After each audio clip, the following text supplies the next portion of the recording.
ఏటా లక్షలాది మంది అయ్యప్పలు శబరిమల స్వామి వారిని దర్శించుకునేందుకు వెళ్తారు. అంతటి పవిత్రమైన ఆలయ సమీపంలో అపచారం జరిగిందంటే మీరు నమ్ముతారా? ఏపీలోని పశ్చిమ గోదావరి జిల్లా భక్తులు శబరిమలకు వెళ్లారు. క్యూ లైన్ ఎక్కడా అని అడిగినందుకు కేరళ పోలీసులు అధికారి ప్యాంట్ విప్పి ఓపెన్ చేసి అసభ్యకరమైన సైగలు చేశాడని వాళ్ళు వాపోయారు.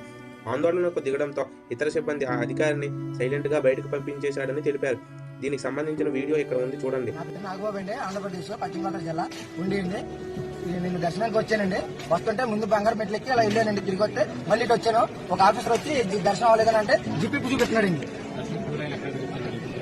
క్యూ లైన్ ఎక్కడ అని అడిగినందుకు మన తెలుగు వాళ్ళని అసభ్యంగా ప్రవర్తించారు. ఇక్కడ కేరళ గవర్నమెంట్ అయినా ఒక పోలీస్ అయినా ఆ పోలీస్ ని మనం ఎవరో ఎక్కడ అని అడుగుతుంటే ఆయన దొడ్డిదారిన బయటకు పంపేసి ఆయన లేరు, మీకు స్పెషల్ దర్శనం మీకు ఇప్పిస్తాం. చూశారుగా, ఆ స్వాముల దగ్గర నుంచి తప్పించుకున్నా ఆ దేవుడి నుంచి మాత్రం తప్పించుకోలేడు. కర్మ ఎవరిని వదలదు.